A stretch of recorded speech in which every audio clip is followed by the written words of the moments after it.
Thank you very much for sharing with us your expertise, Mr. Frederick Ong. Network detection and response is very crucial in safeguarding the cyberspace. So today, we will learn about strengthening this aspect of cybersecurity strategy from Extrahop, a company recognized to be a leader in uncompromised security.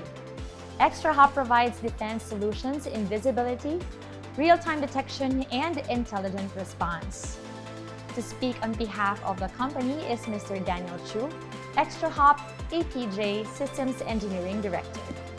Extrahop has this network detection and response platform. I'm seeing all kinds of companies using it now. It defends organizations against attacks. I break past their defenses, think I'm golden, and then bam! Shut down before I ever get started.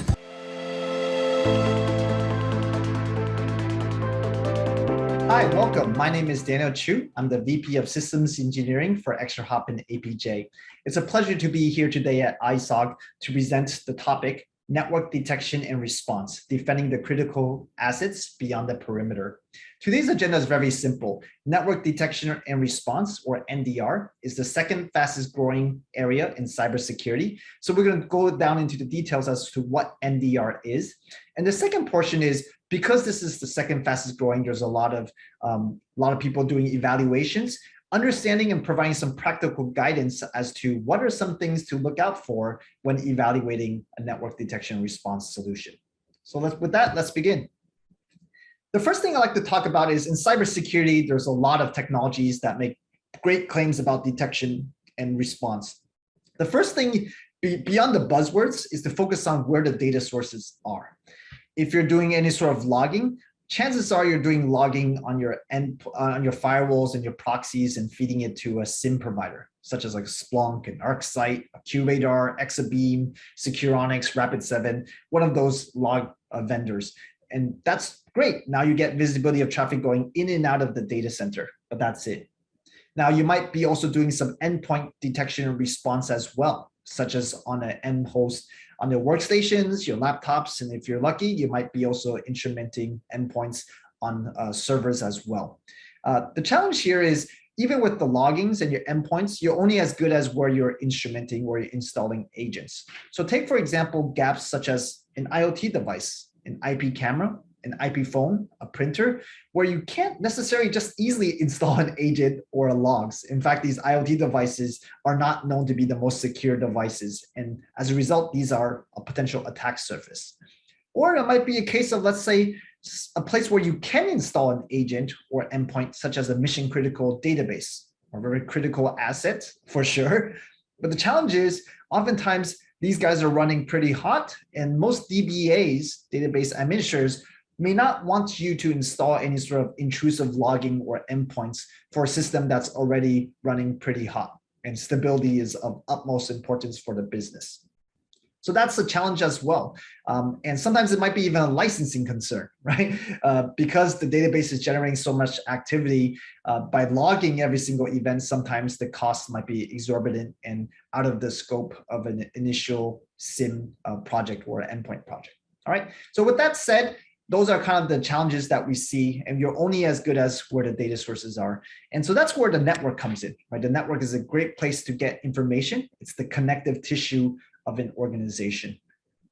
The network isn't new, right? There's Palo Alto, your checkpoints, your Fortinets, firewalls, you have your IDS, IPS providers, and your APT. But all of these investments that have been done in the last 15 to 20 years have been very perimeter focused, right? It's keeping the bad guys out and keeping the good guys from making anything outbound maliciously. The challenge here is the whole concept of a boundary or perimeter is a lot more fuzzy these days, right? People are working from home. There's BYOD, there's IoT, there's SaaS providers that you're relying on, PaaS, IaaS. And so the whole concept of a perimeter is eroding.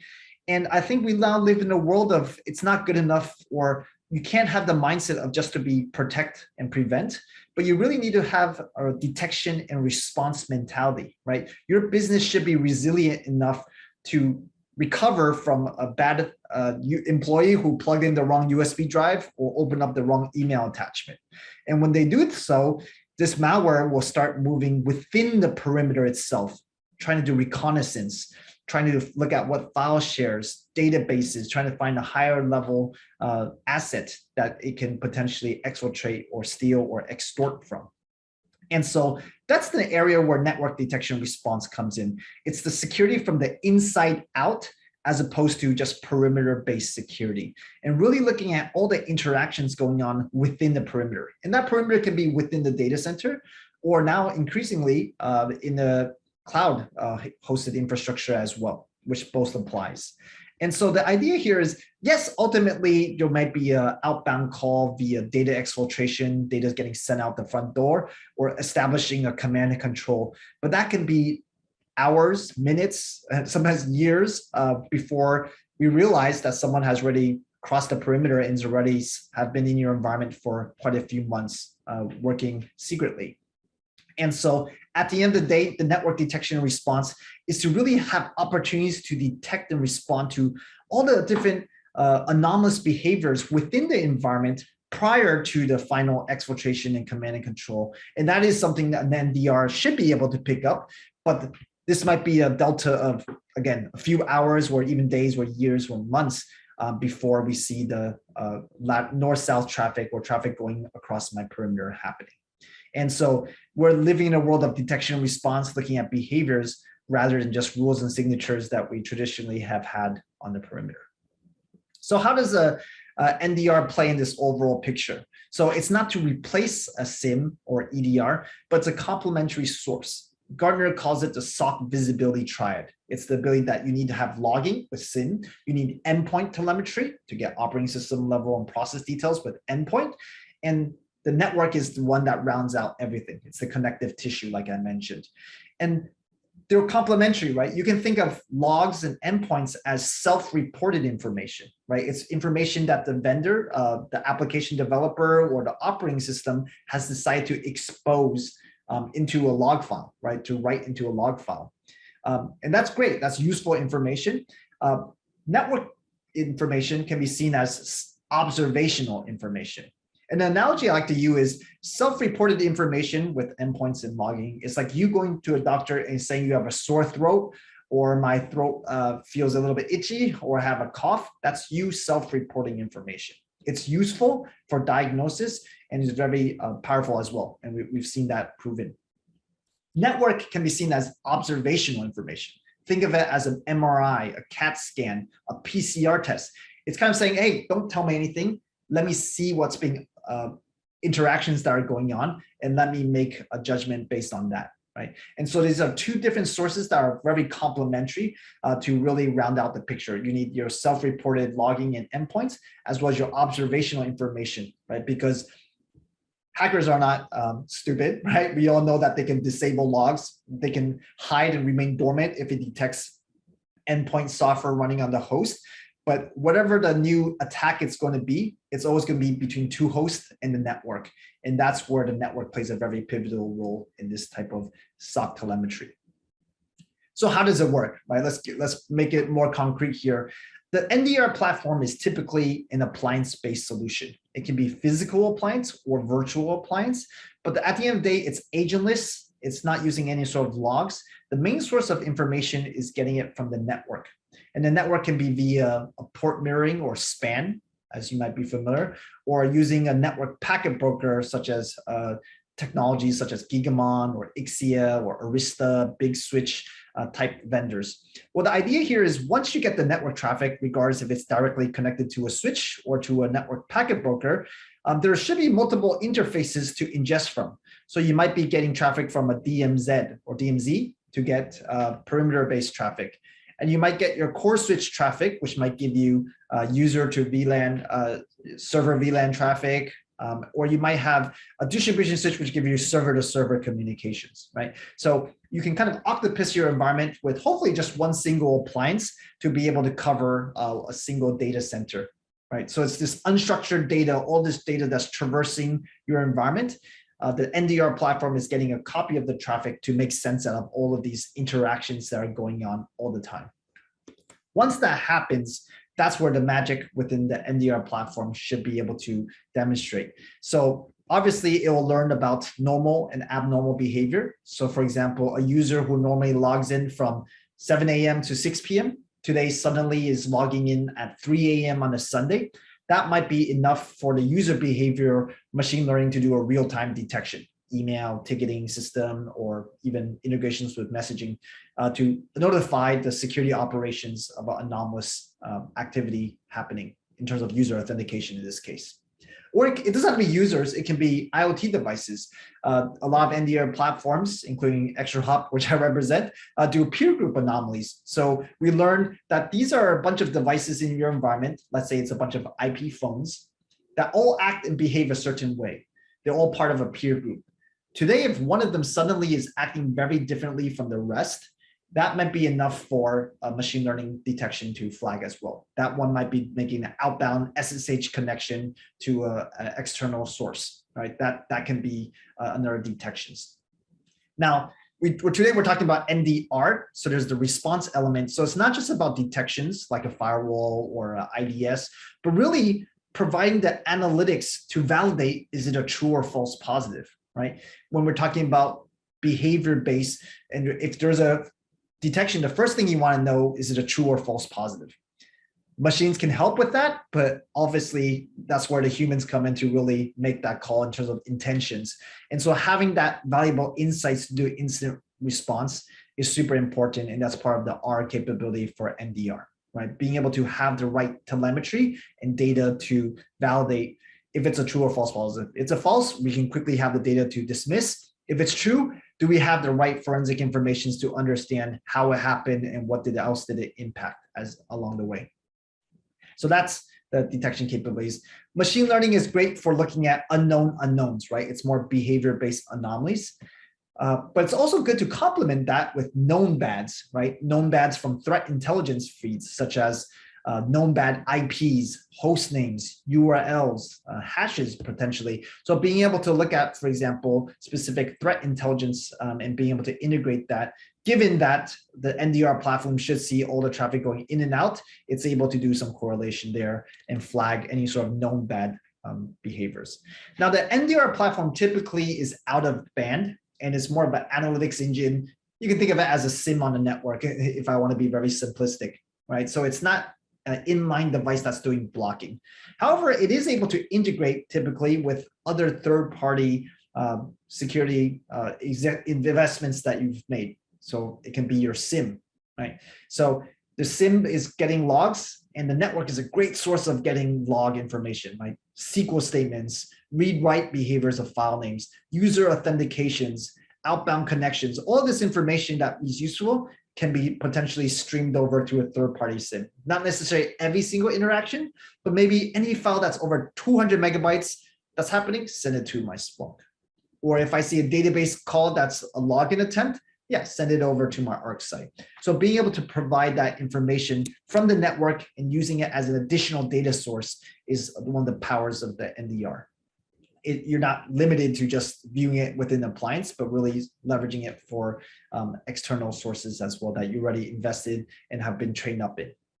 Now, the other thing is, instead of buying another solution to do blocking or containment, many security operations that I'm sure in your environment today, or you already have a firewall, your Checkpoint, Palo Alto, Fortinets, you might already have a network access control like a Pulse Secure or a Cisco ICE, or you have endpoints on your hosts already. So the idea here is if there's a real-time detection by our machine learning, obviously we can flag it, but if there's a very high profile detection that you kind of want to shoot first and ask questions later, the idea here is you flag the detection and you automatically trigger a containment or a blocking of that connection, right? And that's done via REST API. All it takes is, hey, at this time I see this IP, this MAC address with this high risk score, block, right? So that's kind of also the capability to really leverage your existing investments to be able to do any sort of containment or actions based on that, right? I would probably say it sounds great on paper. In practice, you always want to vet a detection for a while to make sure you have high confidence before you do any sort of blocking, right? We're no longer living in a world of firewalls and IDSs where you're just a gatekeeper and you just block things where you allow them.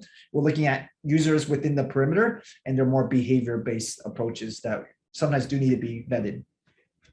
So with that said, let's go into, so that's NDR, right? That's a high level kind of talk about NDR, how it's really looking at security from the inside out, not just looking at exfiltrations and command and controls, but the earlier stages of the attack within the perimeter, places where you're not installing any sort of agents and loggings. And once a device is compromised, looking at the reconnaissance, looking at the lateral movement, looking at the exploitation prior to the final exfiltration, that's the value of network detection and response. So that's all sounds great on paper, but here are some practical tips to consider when evaluating response solution, NDR solutions. First thing I will mention is make sure there's a lot of buzzwords out there with stuff like XDR. In general, XDR is a buzzword. You have SIM vendors who acquire some endpoint technology and call themselves XDR, or vice versa. You have EDR vendors who do some sort of logging and they call themselves XDR. Regardless, I think it's great to focus on the first slide I presented, which is data source. Where is the data coming from? Because that will determine your detection and response capabilities, right? If your main data source is endpoints, yeah, you can talk about XDR all you want, but here are the gaps that you might exist. Your IoT device, your BYOD, your maybe your legacy systems. It might be outbound API calls. Those are places you have gaps. Okay, so I'm not going to read all these slides, but some stuff to work out, right? There's the ever eternal battle of having a single vendor, single pane of glass versus best of breed, which will require some integrations. Okay, so that's one thing to be worried about. Always distill it down to the data sources, and that will kind of help you determine, is this solution actually NDR?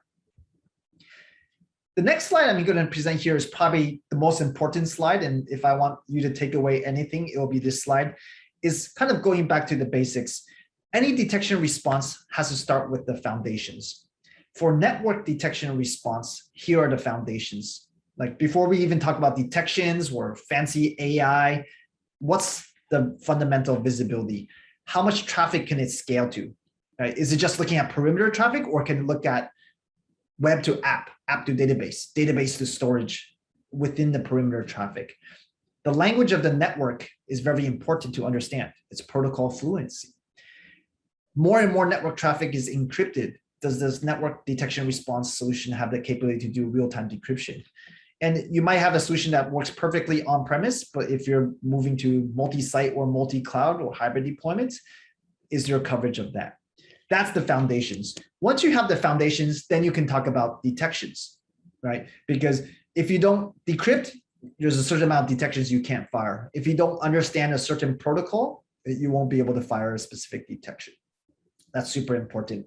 And detections are just noise unless there's the R, the incident response. Can you action upon the detection? And that's where the incident response is, again, building on top of the detections. So if there's one takeaway is to really look at this slide and really understand the foundational elements that are there for when you evaluate an NDR solution.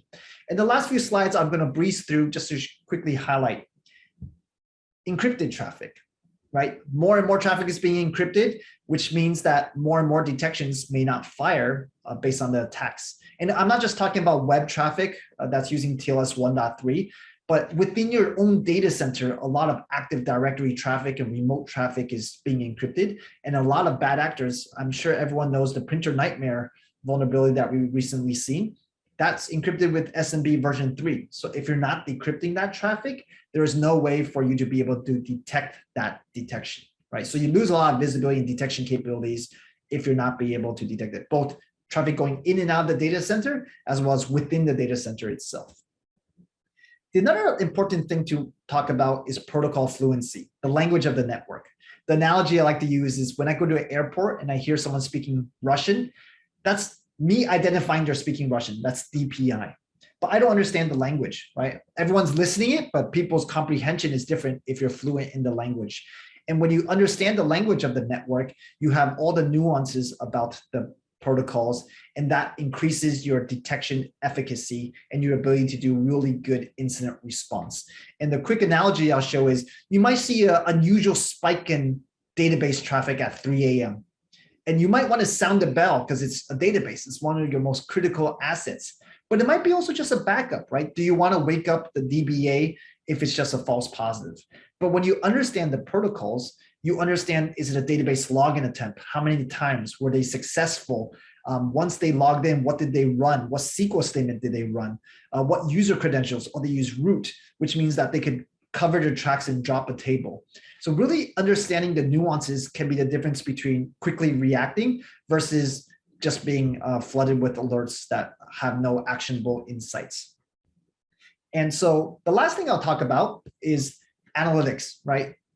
A detection is just a detection unless you can really analyze and provide look back and be able to do any sort of information. Being able to have an always on analytics, not just when there's a detection to log information, but always on. So when there's an incident, regardless of a detection fire or not, being able to investigate them in real time. All right, so that was a brief do. Quickly summarize, you need the visibility, which means you need to look at vendors that can do decryptions. Secondly, protocol fluency. So being able to have vendors that understand the nuances of the protocols that your businesses are running. If you're running Oracle, MS SQL, DB2, make sure that those NDR providers understand that language. And it's not just about detections, you need to have the response. All right, so with that, the next steps, check us out on our website. We have a full-fledged online demo, a guided tour, or a free form where you can visit it. Or you can visit us next at our virtual booth that's going on right now. So with that said, I'm going to pass it over now to Edward Milanes, who's the Nexus Orion Managed Services head. So take it away. Good day, everyone. I'm Edmund, the head of Nexus Orion Managed Services. Today, I would like to share with you how network detection and response platform can be a huge help for us security operations centers in detecting advanced threats together, and how it will be able to be delivered as a good service to our clients. To start off, I would like to share with you how a security operations center normally gather data in order for them to detect security threats. The primary sources that we have normally when we conduct security monitoring are log files. These log files actually came from servers such as a Linux server, Windows server, Mac servers, or sometimes it can be from our application servers, web applications, database applications as such. There are also times that they are sent by our security controls that we have. But these log files, while they are crucial on the day-to-day analysis that we do or the monitoring that we do, they don't really provide us a complete picture of what happened on a typical security incident. They just provide what we call probably a tip of the iceberg that we need in order to conduct a full investigation. So therefore, we need additional log sources or additional data sources in order to fulfill our investigation when coming up with a incident analysis. The next source that we typically have are the traditional security tools that we have. It can be an IPS, an host IDS, or maybe a firewall, endpoint protection, and other security controls. While these security controls are really good at providing context on the areas that they are specialized in, they don't really provide a good understanding on the entire network that we have on an organization. For example, a firewall or an IPS will be really good at tracking the perimeter area or probably the north to south traffic that we have, but it's not really a complete picture because they don't have an entire visibility for the east to west traffic. On the endpoint security solution, on the other hand, it provides a good understanding on the host level, but it doesn't really provide us an entire picture of an entire incident as well.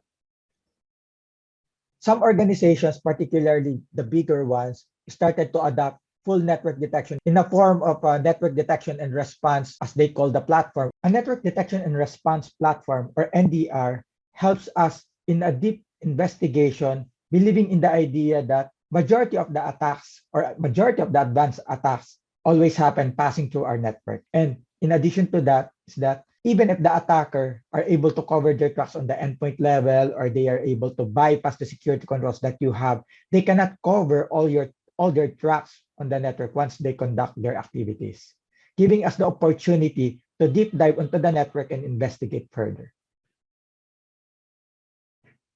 NDR also provides us a good visibility or good detection on all levels of the attack lifecycle. From the reconnaissance wherein we get enumeration from our external firewalls or maybe our external IPS or our WAP maybe, it provides us, or it can provide us an additional context of what are those attacks are, right?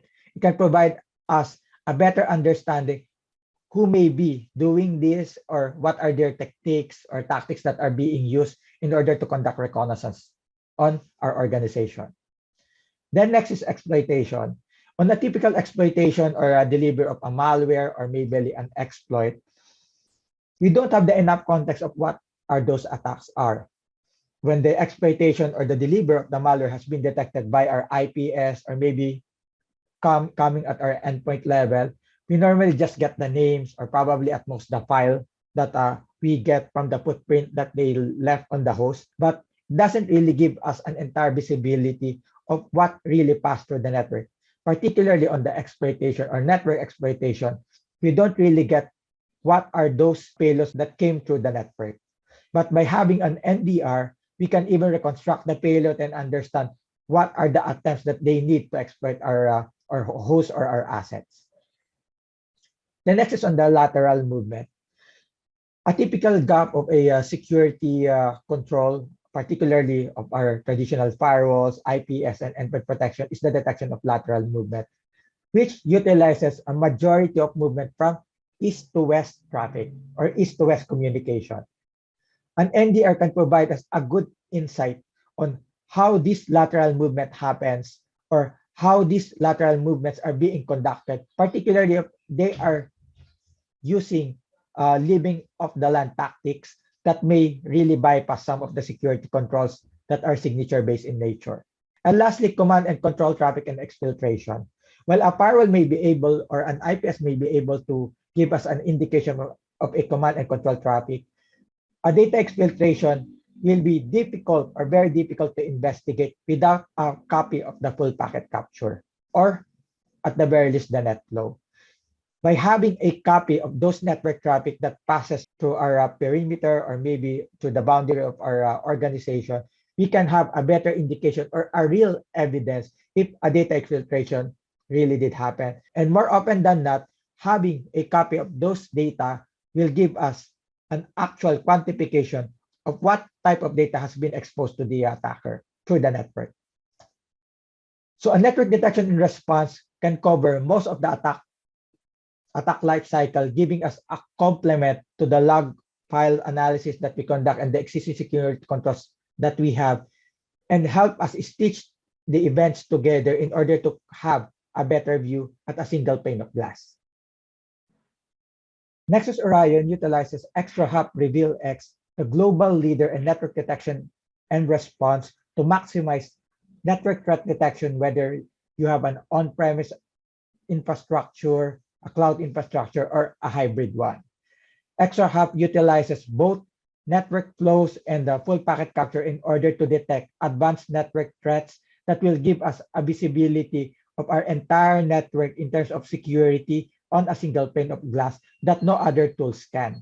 Operated through a 24/7 network operation center, Extrahop will be maximized and managed by Nexus Orion security operations analysts in order to provide you with a good visibility, incident response, and enable you to mitigate threats through automated actions via Extrahop integrations to your SOAR, firewalls, and other security controls. It can also enable you with advanced investigation through post-investigation activities such as network forensics when needed for your compliance purposes. Some of the key components of our NDR as a service includes a 24/7 by 365 security monitoring and threat detection, incident response service from the incident triage, recommendation, and even containment when the Extrahop has been integrated to your own security controls. There will be also an assigned analyst champion, which will serve as your subject matter expert and incident response expert whenever needed, and an SDM or service delivery manager to ensure that service level targets are continuously met and there will be a continual service improvement. The platform will be managed as well 24/7 by our own security operations center and will be maintained round the clock. And finally, there will be a monthly technical and executive reporting that will help you realize the value of the service and the platform on a month-to-month basis that you can present to your management. Nexus Orion is a Philippine-based managed security services provider. Our Security Operations Center are run by certified and world-class security operations analysts. Apart from the traditional security certifications such as CEH, CISM, CHFI, CISA Plus, and others, all our analysts are trained internally through hands-on experience regarding incident response, digital forensics, reverse engineering of malware, threat intelligence, and other advanced security practices, which will enable them to deliver advanced and quality services to our clients. Other than NDR as a service, Nexus Orion also provides other security services such as SIEM as a service, managed email security, threat intelligence as a service, managed firewall service, managed WAF, and other security services that can provide value to our customers. So if you are interested with our services, please contact us at orionsales@nexustech.com.ph. Thank you.